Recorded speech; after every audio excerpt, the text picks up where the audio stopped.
Hey guys, what's going on? It is Dangeles, and welcome back to episode 285 of Constructing Los Dangeles.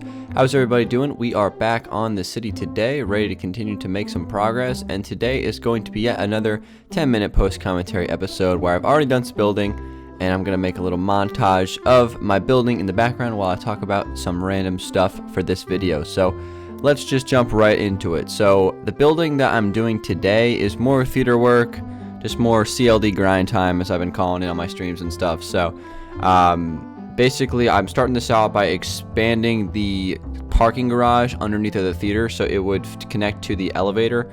Originally I was thinking that I didn't need an elevator for the parking garage because it was going to be a valet thing, so there was, people wouldn't even, they would just get dropped off at the front. They wouldn't even need to get to their car. But then I realized that maybe somebody's not going to do that, so it's just smart for me not to just to completely isolate the parking garage. So I decided to ultimately connect it to the elevator that actually connects up to the elevator on the, I want to say, the west wing of the building. So it worked out pretty good. And then I spent a little bit of time working on the kitchen for the cafe on the west wing, a couple of other miscellaneous things throughout the theater, switching up some floor and some lighting and some of the ballroom stuff, just little things. And then later on, you guys are going to see that I'm going to move over to the townhouses on the other side of town, and I'm going to be just continuing to make sense of the floor plans and just getting more progress done on that. So that's kind of like the synopsis of what I'll work on for this episode. And now I want to get into the topics that I want to discuss for today. I have a question of the day that I would like to get to in a little while, but I'm going to start off this video with battle mode. So battle mode has been out for 3 days now, and I just want to give my overall review and opinions on it because I have put a good amount of time into it now. I didn't want to give any unnecessary too early reactions or anything like that. So let me jump into my opinions and my review of battle mode. Overall, I'm gonna do like pros and cons, but overall I think it's pretty good. I actually do like it a lot. I do enjoy playing it. It's very fun. It does get a little bit addicting after a while, so that's a good thing, I guess. It's pretty fast paced. It's a little bit more fast paced than like a standard survival games you'd play on like a PC server or something like that, because the maps are smaller, the rounds are quicker, so that's pretty good. I do like the fast paced aspect of it. But let me get into some pros and cons. We'll start off with the pros. Like I said, fast-paced games, you can set it to, normal round length. I think it's like 5 minutes or something like that. So you can get in and out of games real fast. I tend to notice that the games last maybe, 3-4 minutes, about anywhere from like 2 to 4 minutes, I guess. And that's good because you're getting in and out of games quick. You're just fast-paced, quick. You keep going. I like that a lot. Let's see, what else do I really like about it? I think it runs really smooth. The whole thing where, the icons that pop up, for the showdown, when you win the game, it just actually gives you like a sense of victory. Like there's no just, little small text that pops up on the screen or something like that. There's like a legit emblem and stuff. It's very easy to keep track of who's alive and who isn't. Just the whole entire HUD and just the way it's set up and laid out is very well done, and I think that shows because it's actually legitimately made by the developers of the game. It's not just an add-on on like a server or something like that. So I thought they did a really good job with that. Some of the things that I think could be improved on it, I'll talk about like balancing, like lag and stuff like that. So, but I would say overall the pace of it is very good. I would say they did an amazing job with that. I like the maps. Some people might not like the small maps because it's like doesn't feel like real Hunger Games. But I actually like it. I think it's fast paced. It's fun. It keeps you in the action. So you're not like searching for people. You actually know where everybody is. So I think that's pretty fun. Sometimes it can get a little hectic, but overall I tend to enjoy that. And then moving on to some of the cons that I noticed. Couple of things, just they're not huge things, but I mean I'm sure they'll probably end up being improved over time. But for the first run through of this, kind of like the first patch, I thought they did a great job. So let me go through my cons. Starting off with balancing, I think having the diamond armor in the chest is a little bit too overpowered. I've noticed at the times that I get diamond armor, I pretty much win every time. So if you drop down to the cornucopia off spawn and you're lucky enough to open the chest with like a diamond chest plate protection 2, that's a W pretty much. I tend to notice that people camp the middle because the chests in the middle resupply, and those are the only chests that resupply. I think if they want to balance that, I don't know if they try this or not, this would just be my suggestion. They should make it so only one chest in the middle rebalances, and then there's like another chest in the outside rim that rebalances, because or resupplies, I should say, because I just think I've noticed, like, in the games I was playing, after a while I was just like, all right, you know what, here's my strategy. I'm just going to drop down, try to get a chest out of the cornucopia off spawn. I'm going to go out for like a minute, let everybody clear out, and then I'm going to come back in. I'm just going to camp the middle because it's just the best strategy. So that's where I was having the most success. So I think they should probably take out the diamond armor and put iron armor that's enchanted instead, which they have, but just no diamond armor.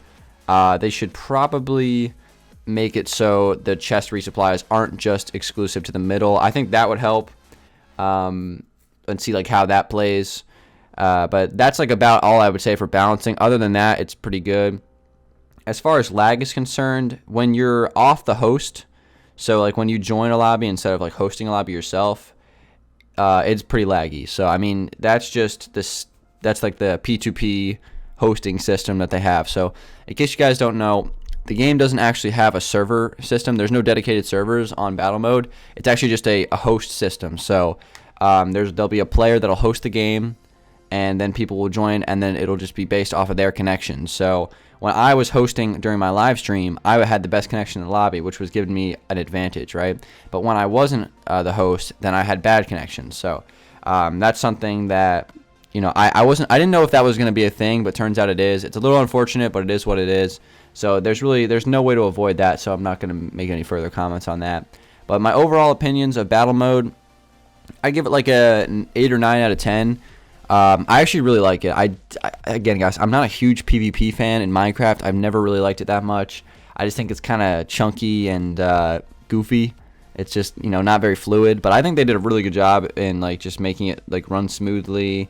And I'm excited to see what other mini games they add in the future other than battle mode. So I think they did a great job. You know, I can't complain. I really do enjoy it. I played like 50 games now. I played for like maybe 4 or 5 hours, so I have a pretty good amount of time in the game to give an opinion.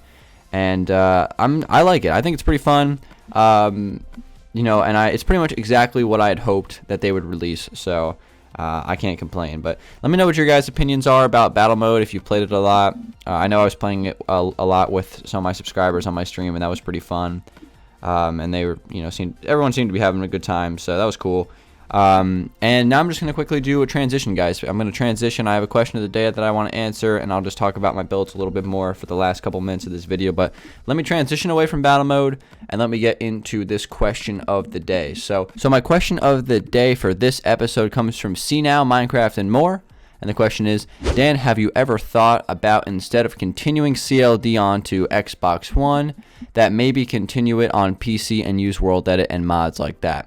Very, very good question. Thank you very much. See Now, I really appreciate it. So basically what he's asking me is when CLD is done on Xbox 360, have I ever thought about switching from, instead of converting it to Xbox One and continuing expanding the world in that format, that I would just simply move it to PC and expand it out that way? And the answer is yes. I have thought about that. I did give it very careful consideration, because I was thinking to myself, like, if I switch this thing to PC full time and I have access to World Edit and a nice texture pack and shaders and stuff like that, and all these cool features that PC has that Xbox doesn't, it's just going to make the city that much better than it is already, right? It's just going to improve it so much. Like, I can build such a better city if I have World Edit, because I can build things quicker. You know, shaders mods makes things look better, and it's just going to be awesome.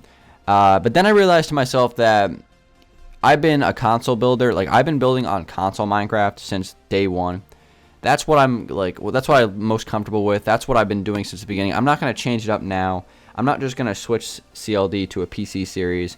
So that is ultimately the reason why I'm going to stay on Xbox One. Even though it's less features, I'm still a console builder at heart, and I want Los Angeles to be a console city. I don't want it to just drown into like the endless abyss of like the 70 billion cities that have been built on PC that are way better than Los Angeles, right?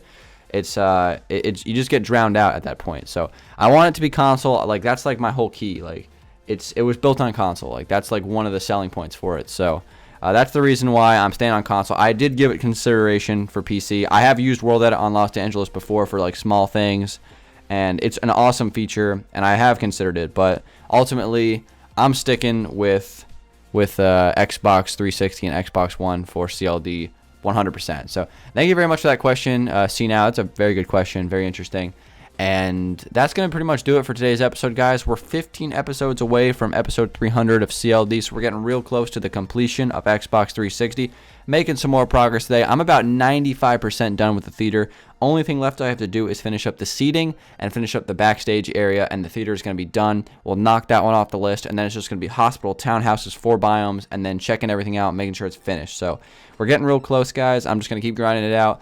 And hopefully you guys enjoyed this episode of CLD. It's been Danlags. Hopefully you guys did enjoy it. Give this video a like rating if you did. Leave a question today in the comment section. Let me know what your opinions on battle mode are. And I'll talk to you guys on the next one. Peace out.